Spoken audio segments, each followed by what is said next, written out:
Complementary feeding, page number 62 onwards.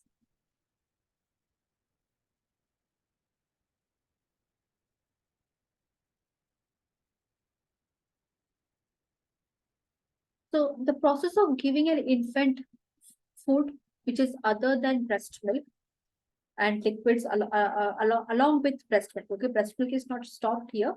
Okay, non-human milk is not stopped here. That is also continued, but foods other than breast milk is also added into the child's diet. Slowly and steadily, it is included into the child's diet so that its nutritional requirements could be met. Growing child after the age of 6 months has more nutritional requirements which the breast milk cannot keep up with. Okay. So these foods should complement rather than replace the breast milk. These food should not be a replacement of breast milk. It should just complement the presence of breast milk. Both of them should act well together. Breast milk as well as the complementary feeding, whatever food you choose, they should go well together.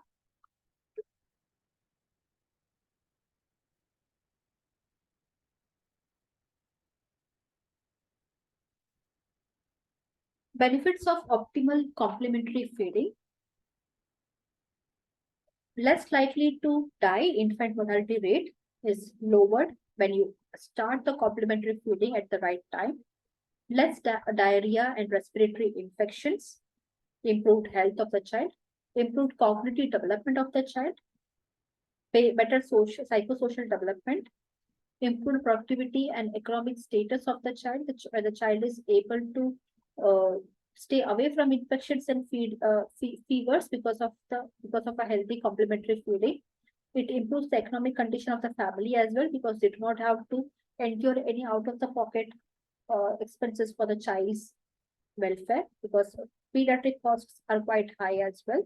Less risk of zinc and other micronutrient deficiencies, less risk of anemia because as we know, as soon as the child is born, the iron stores the child is born with is hardly available for 5 to 6 months. Okay, if after that, if the complementary feeding has not begun, the child will become anemic. Prevention of overweight and obesity related issues and also underweight issues also can be prevented. Malnourishment can be prevented. Prevention of stunting and acute malnutrition. Optimal growth can be achieved. So these are the benefits of complementary feeding. Starting at this as a good time, adequate time. Guidelines for guiding principles of complementary feeding given by the WHO, World Health Organization. So first, practice exclusive breastfeeding from birth to 6 months of age. In India, you can go up to 5.5 months, 5 or 5.5 months, and introduce complementary food at 6 months of age while continuing to breastfeed. That is the first guidelines. Continue frequent and on-demand breastfeeding until 2 years of age, or even if you want to go beyond that, it can be. You can go beyond 2 years of age of breastfeeding. Practice responsive feeding. Responsive feeding, we will discuss that later. That is the reaction cues that the mother has to witness. She should not be distracted when she is breastfeeding the child. Her focus should be on the child. Okay, so that is responsive feeding. Apply the principles of psychosocial care as well. These things are taught to the mother. Practice good hygiene and proper food handling. Whatever, if at all you are using utensils for complementary feeding, it has to be washed well. Okay, even in hot water, it has to be washed well, dried well, and then used.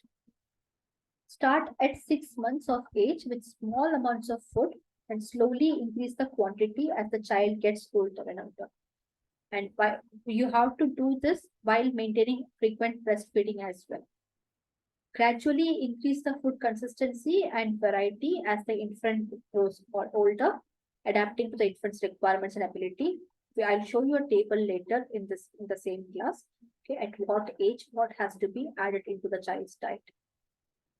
Feed a variety of nutrient-rich food and ensure that all nutrients are met. Add whatever, usually you can just go by family pot method as well. Whatever it is made at home in the family, the same thing can be mashed, pureed, softened, and given to the child.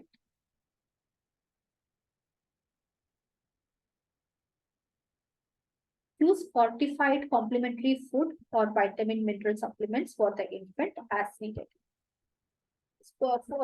Specific baby foods are available that you can add as a complementary feeding as well. ICDS, if you cannot afford those baby foods, you can definitely use the ICDS supplemental feeds available. That is also a good safety net. Increase fluid intake during illness. Include more frequent breastfeeding when the child is sick or ill. Encourage the child to eat soft and favorite food. Okay, and see how the child encourage the child to ask for food. Give food more often than usual and encourage the child to eat more when the healthy eating habits are inculcated.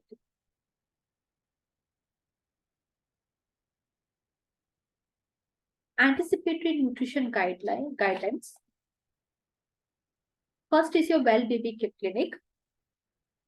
So make sure at the age of 6 months, there is a mandatory visit to a well baby clinic. You can search online about your region or your locality to find where is the well baby clinic. Usually in every pediatric hospitals, baby clinics are available. Any tertiary care hospitals also, well baby clinic will be available.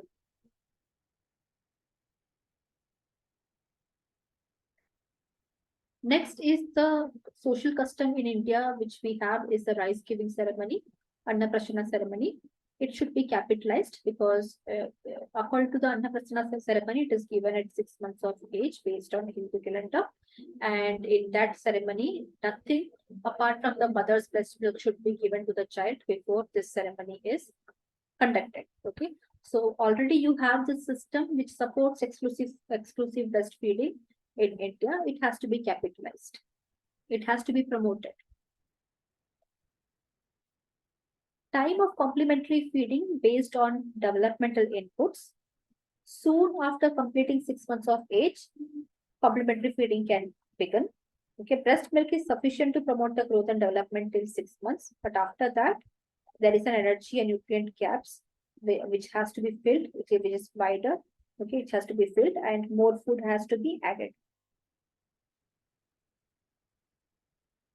Infant's development and behavior makes him ready for other food as well.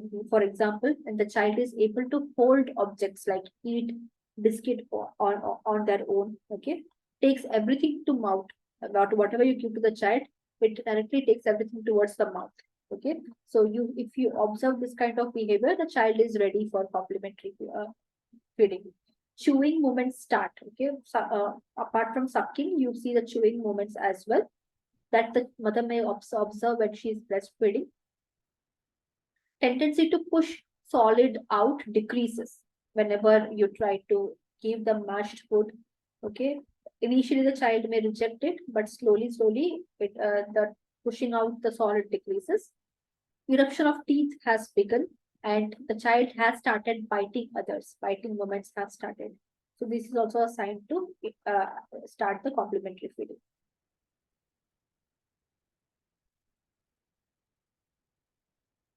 So this is the chart based on which at what age, at what month, what kind of food has to be given. At birth, we know it is breastfeeding. It has to be initiated within 1 hour of birth. If it is C-section, within 4 hours, it has to be initiated. Only breastfeed the child. Do not even give water. No fluid, no honey. Okay, no Ganga Jal or rose water or any holy water. Okay, nothing has to be given. Only breastfeeding, breast milk has to be given. Exclusively up to 6 months of age. Continue frequent and as soon as usually when the child is demanding for the feed milk or food, at that time breastfeeding has to be initiated. Doesn't matter at what time it is. It could be at night, day, afternoon, whatever. Do not try to put the child on a schedule. Just follow the child's requirement first. Okay. But then coming to complementary feeding. At 6 months, introduced home, you have to start introducing home cooked food at least 1 to 2 teaspoons at a time, and gradually you can increase the quantity and consistency. Okay, 1 to 2 teaspoons within 2 days, it can become 3 to 4 teaspoons. Okay, slowly and gradually you have to increase. 6 to 8 months, feed soft mashed food at home. at least a katori 150 ml is a katori, okay, and around 100 gram or 150 ml. 2 times per day it has to be given.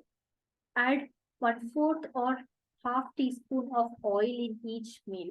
Whatever katori you are using, make sure you add 1 teaspoon of ghee or any oil just to increase its caloric value. Feed variety of food and encourage the child to eat more. 9 to 11 months of age, feed soft mashed home food, at least 1 katori 3 times a day. 6 to 8, by the end of 8 months, 2 katori the child has to eat per day. By 11th month, 3 katoris the child has to eat. Again, add half teaspoon of oil or ghee in each of this katori. Give curd, eggs, meat, fish. Okay, non-vegetarian food can be included even before the child turns 1 year of age. Okay, if it is available, if the family focuses on non-vegetarian diet, it can be added. In addition, give seasonal fruits such as papaya, mango, banana, whatever is seasonal. Okay, you do not have to bring international level foods and do not have to spend so much. Just find out what is best in available in your locality, your staple food. Start with that. Encourage the child to eat more. By 2 years of age, small, soft smashed food can be given in small quantities. Home cooked food, solid food can be also given. Again, 1 to 2 teaspoon of oil is added to each meal so that the quantity is not increased, but the calorie is increased.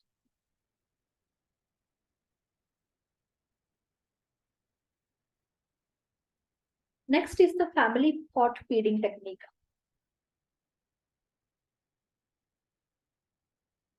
So in family pot, the acceptance of food from the family should be the main part. Whatever is made in the family, whatever food you make in the family, you have to mash it, okay, properly, and then give it to the child. Okay, it is a very essential switch, because this is where the child will start to accept what is eaten by their family, what is eaten by the parents. Okay, you can give it in a thickened or mashed form as well from the family pot without adding any spices. Before you do some tempering or seasoning to your whatever curries you make, just take a portion out for the child and then do the tempering and seasoning for the entire family. No need to add sugar and salt too much into it, because after 9 months you can definitely add more sugar and salt, but before 9 months you do not have to make it too salty. Salt can be added, but don't make it too salty. Provide a little extra oil and ghee just to make it calorie dense. Seasonal fruits, green leafy vegetables, puree can be given to the child as well. So the infant should grow accustomed to traditional food. What is staple to their family, that food should be, the child should get used to it. The child's gut should get used to it. Idli, dosa, soup, rasam rice, curd rice, payasams, these are really good for babies as well. New food should be introduced in the morning session, and one item should be introduced at one time. Don't introduce 10 different vegetables or 5 different vegetables on the same day. Introduce one vegetable at a time, one day at a time. 6 months of age, cereal-based porridge like ragi, suji, rice can be given along with jaggery, sugar. Okay, sugar can be given at this age as well. Oil, ghee can be started. And when the child is being breastfed, when the breastfeeding is already going on from 6 months to 9 months, no need to add cow's milk or buffalo milk in that age. Later, you can add cattle milk. After 6 months of age, you can introduce mashed item. Till here, it was just liquid pureed item, but after that mashed item, semi-solid can be given from family pot along with jaggeries, sugar, ghee. 4 to 5 times a day you can give along with breast milk. Egg white can be allergic to certain babies, so be careful about that. There is no contraindication of giving non-vegetarian food. Non-vegetarian food can be given. There is no contraindication. After 6 months, you can give non-vegetarian food, but you can still hold it on to 2 more months. Wait for ninth month to come in, then you can give non-vegetarian food without any worries. 8 to 10 months, generally non-vegetarian food are started at this particular time. By 9 months of time, egg yolk is also given along with egg white. By the age of 1 year, soft food that can be chewed because most of the teeth will come. By the first birthday, the child should be taking everything that is cooked at home. Okay, this is called family pot feeding, and the 1 year old child should eat half of what the mother eats usually. Okay.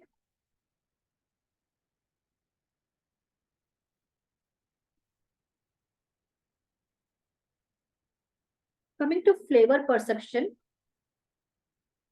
salt, sweet, sour, bitter, savory. These are the primary tastes that the baby can taste. Whatever the mother's choices was during the pregnancy, okay, these choices are definitely passed on to the fetus because the fetus is able to taste the amniotic fluid. When the baby is inside the uterus, that is the baby is surrounded by the amniotic fluid. So the baby is able to taste the amniotic fluid. It is very similar to colostrum. It is very similar to the breast milk. Very similar. Okay, so the baby knows what is taste. Baby can taste sour, bitter, umami. These taste the baby can definitely identify. Okay, so this is the reason why too much salty food or too much sugary food is avoided because the child already has too much of taste buds on their tongue by the age of 6 months. So a little bit of salt also may make them feel it will be too salty for them. Okay. So that is the reason why they are super tasters. They have already a lot of taste buds as compared to an adult. So they can perceive different taste much more than adults. Okay. That is the reason why too much of sugar and too much of salt has to be avoided. So don't make them used to too sweet or too salty food. Amniotic fluid and breast milk share commonality, specifically in flavor profiles. So the food that is eaten by the mother suggests that the breast milk may bridge that experience with the flavors in utero into those solid foods as well. Because when the child is outside the mother's uterus, the child has tasted amniotic fluid in the mother's uterus. Now the child will taste breast milk, so the child does not feel it much different.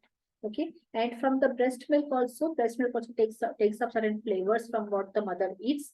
So from breast milk, the transition is done to solid food. Again, the transition should be very smooth.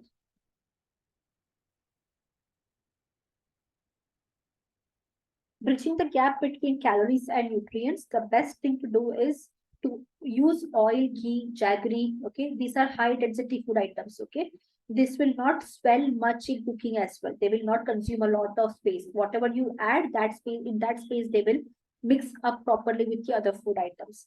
Okay, for example, egg and potato. Okay, they also swell.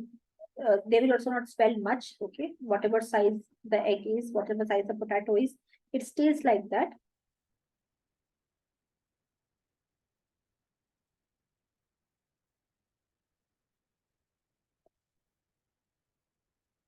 Developing readiness for the family food. It is very essential for the it is very essential for the baby that throughout its complementary feeding period, various colorful food, various flavored food is introduced. Okay, only then you can identify what is the personal preference of the child.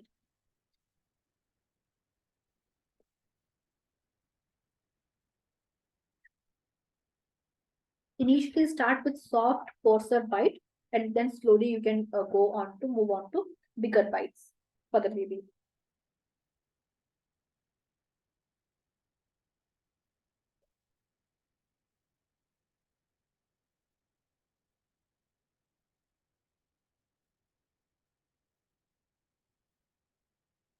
Preparation and storage of complementary food. Am I audible to all? Is my screen visible? Am I audible?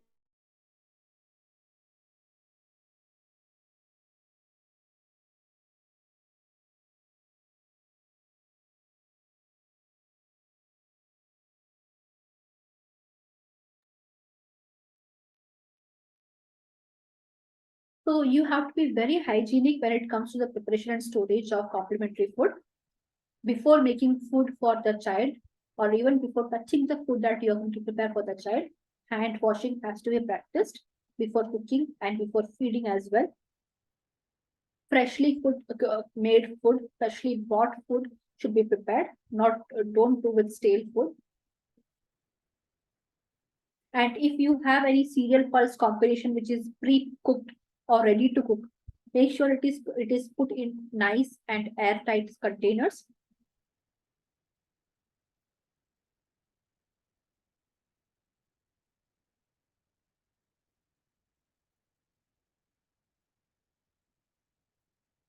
Coming to the differences of homemade preparation and complementary food.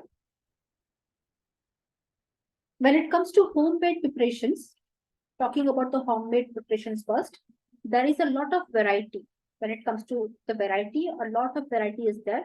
Home to home, the flavor profile changes. Cuisine to cuisine, the variety changes. Okay. Regionally, also the variety changes. So the variety that a home cooked homemade preparation can provide for a child is unlimited. And it can be prepared at home exclusively for the baby as well.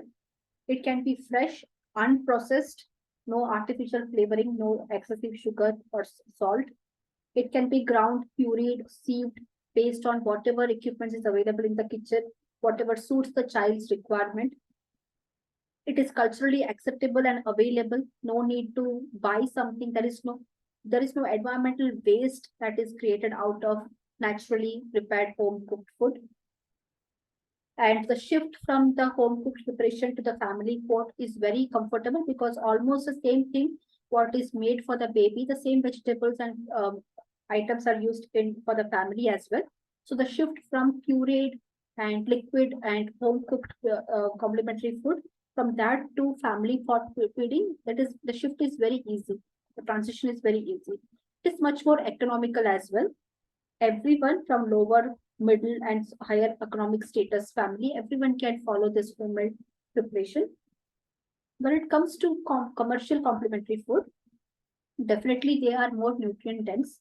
Okay, they come in a synthetic form. They come in a nutrient format which is specifically targeted for that growth because they are prepared. They're manufactured according to certain standards which are set. They are high quality. They're easy to use. Energy density, how much exact energy the child is getting is specified. So there are less chance of the child going into a state of malnourishment. And often it is fortified. Commercial complementary food is always fortified. Homemade preparations are not fortified. Fortified with vitamin A, C, minerals, iron. Okay, generally these things are not bioavailable. They may be present in the home preparation, but it is not as bioavailable. Bioavailable means the way how the child's body will absorb nutrient from homemade preparation is completely different. Okay, from commercial complementary food preparation. It is easier with commercial preparation. It can be used to construct a balanced diet of convenience, which has a proper balance of homemade preparation along with commercial preparation. It can overcome the problems of seasonal availability of certain fruits, vegetables, okay? And especially for working mothers, working women, commercial complementary food is very beneficial.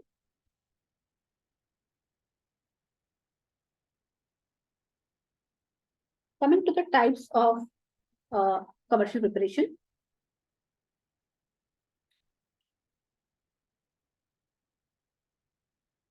First is your only cereals, grains, or millet-based preparation, meaning food or supplementary food, which is made only entirely out of cereals, pulses, millets, nuts, edible oils, etc.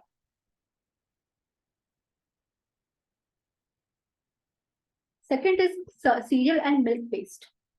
So they come in the same package, or you just have to dilute it in water. Okay, milk solids are also already present in this package. You just have to dilute it with uh, boiled water, which is cooled down. Okay, then you have to feed the child. Then pulpy complementary food. This is high quality pulp, single use or combination of fruits or vegetables are manufactured into pulp, packaged properly in airtight containers. and then they do not have too much of added colors or preservatives. Okay, but this is not available in India. Pulpy complementary food is not available in India. Follow on or follow up formulas specifically for children who are admitted or who are in NICU, and certain medications for going on to them, going for on for them. Breastfeeding will be also will be accomplished, but along with that, certain follow up formulas may be prescribed to them so that we can catch up with their growth.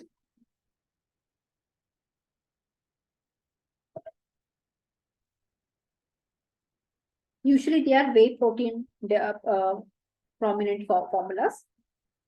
Protein content, if it becomes insufficient, the growth will not take place. So specific protein is used from good quality sources like milk, eggs, and fish.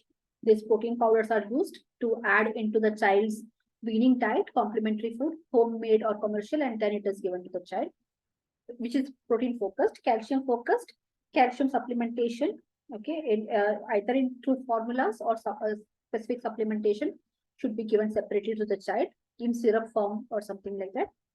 Iron supplementation, in follow on formulas, iron supplementation is there.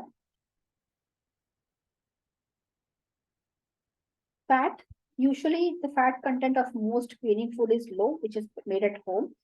In complementary food, commercial complementary food, the fat content is adequate.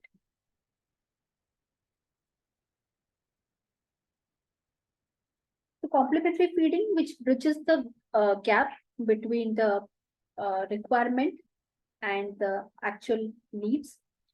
So three plant protein rich is what we follow here. Otherwise, if this three plant protein rich is not followed, children may fall into the pit of malnutrition. Okay, they may get malnourished. So the first plank is continue breastfeeding exclusively for 6 months, and after that, add complementary food and still continue the breastfeeding up to 2 years of age. That is the first rule you have to follow. Second rule is introduce vegetable protein first. Start with vegetables. Start with fruits, vegetables first. Grains, pulses, millets, okay? Or plant-based diet has to be started first for the child. After 6 months, for the first 3 months, put the child on plant-based diet. By 9th month, non-vegetarian food, animal protein can be added, okay? By 9th month, you can also add cattle milk, cow milk, buffalo milk can be added. Okay. At least till 6 months, 7th month, and 8th month, plant-based protein, plant-based diet should be the weaning food. If the mother is not even able to ensure these three rules, if the mother fails to follow any of these rules, we have a safety net. That one system of the safety net is the ICDS, Integrated Child Development Scheme. Okay, they have this free feeding programs, free supplementary feeds, which you can get from Anganwadis, from primary healthcare centers. Lower income socio-economic status women can go and avail these supplementary feeds from the Anganwadis. It ensures 300 kilocalories extra for one child on a daily basis. Okay, this supplementary feed can be availed. So that is a safety net. Second is Akshaya Patra. Akshaya Patra is kind of an NGO that promotes healthy feeding habits and nutrition for the children, specifically from a lower socioeconomic status. So these two are the safety nets that the mother can use if she fails in any of these three plank. Responsive feeding. What is responsive feeding? It's the practice that involves recognizing and responding to child's hunger and fullness cues. Specifically in babies, these cues may include facial expressions, body movements, sounds, etc. So the baby, how will they show that they're hungry? They will turn their head from side to side, sucking. They will start sucking on their hands, bring their arms and legs close to their body. Their movements increase. This is one of the signs that the child is hungry. And if the child is very hungry, the child will start crying, become very upset. Okay. When the child is full, the child will try to turn their head away from their food, which is turn their head away from the mother, away from the breast. They will close their mouth. Their arms and legs will be relaxed. Okay, closing the eye, they will, when they're full, they will try to fall asleep. They will appear very sleepy. So if the babies are offered food when they're full, they will definitely push away the caregiver, become upset or start crying. So understand the cues and respond to it accordingly.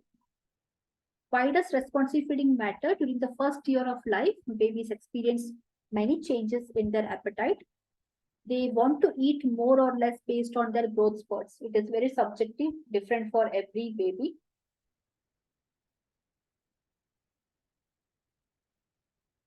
They may want to eat more or less based on their growth spurts. Feeding according to the baby's hunger and fullness cues rather than a schedule will satisfy their changing needs. So don't put the child on a schedule based on your schedule. Don't try to put the child on your schedule. You have to respond to what the child is asking for. Babies who are fed responsibly learn to follow their own hunger and fullness signals, which translate into a healthy eating habit, healthy eating pattern in their later life as well. Okay, they will not show too much of tantrums. They will not be a picky eater. Okay, responsive feeding also promotes bonding with the babies and the caregivers. When the caregiver is able to respond to baby's cues, they will learn their needs first, and those needs will be met adequately. So there is a trusting relationship that is formed between the mother and the child. Relactation. So it is the resumption. Again, the lactation has started after cessation. Okay, breastfeeding was stopped for a minute, or there was a significant decrease in the breast milk that the mother decided that she will stop breastfeeding.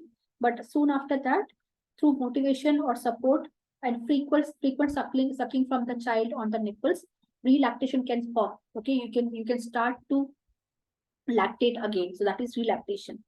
So supplementary sucking techniques can be also tried here. Okay, you can try to express the milk out of your hands through your hands as well. Okay, and specifically for children who suffer from severe acute malnutrition, establishing relactation is important. It is very beneficial for the child's health.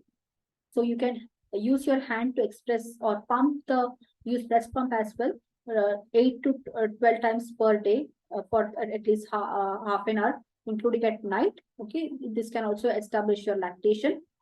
If the baby is able to latch onto the breast, put them on the breast before and after each cup feeding, and try to give this expressed or pumped milk and supplements in the cup, or use a breast supplementer as well, so that the lactation is initiated. If the child, if you are not throwing away the milk, your breast will still start to make more milk. Okay, it is kind of a psychological aspect to it.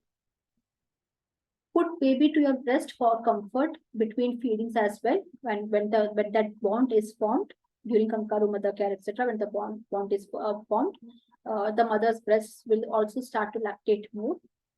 Instead of using any pacifier or any other pillows or any specific cot, try to put the child on the breast on your body, so that the child will uh, the child will build that bond, and the breastfeeding will be continued. Remember, breastfeeding is not just about the milk. Baby will get immune benefits from skin to skin contact with the mother as well. And every drop of human milk is important for the growth and development of the child. So that's all for this section. If you have any queries, please mention in the chat box.